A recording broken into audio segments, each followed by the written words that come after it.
প্রথমে নারী বন্দীদের গুম করতেন, তারপর তাদেরকে অবৈধ অভিবাসী হিসেবে সাগর পাড়ি দিতে গিয়ে মারা গেছেন বলে প্রচার করত হাসিনার হিংস্র লোকজন। বলা হতো ইউরোপ যাওয়ার পর পথে ভূমধ্যসাগরে ডুবে মারা গেছেন তারা। হাসিনা সরকারের নির্মমতার শিকার হতভাগ্য এই নারীদের এমন পরিণতির কথা জানিয়েছে তুরস্কের গণমাধ্যম টিআরটি ওয়ার্ল্ড। প্রতিবেদনে এসব নারীদের সীমাহীন নির্যাতনের বর্ণনাও দেয়া হয়েছে। এসব নারীর অনেককে দুধের শিশুসহ র্যাবের গোপন কারাগারে রাখা হতো। র্যাব স্বীকারোক্তি আদায়ে এসব শিশুকে মায়ের দুধ খেতে দিত না। এসব শিশুদেরই একজন জানিয়েছেন তার মা আর হাসিনার গোপন কারাগার থেকে ফিরে আসেননি।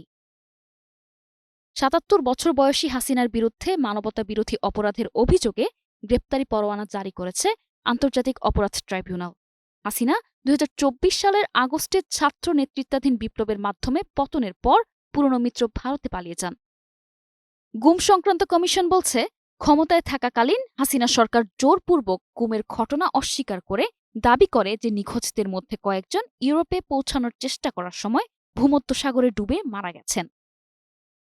ক্যামেরায় ওয়াও, স্টাইল দেখাও, Xenon X21 পারলে ঠেকাও। হাসিনা পালিয়ে যাওয়ার পর হাজার হাজার বন্দী গোপন কারাগার থেকে সূর্যের আলোতে এসেছেন, কিন্তু তারপরও নিরাপত্তা বাহিনীর অপহরণ করা এমন প্রায় ২০০ বাংলাদেশি এখনও নিখোঁজ। News desk, ২১ television.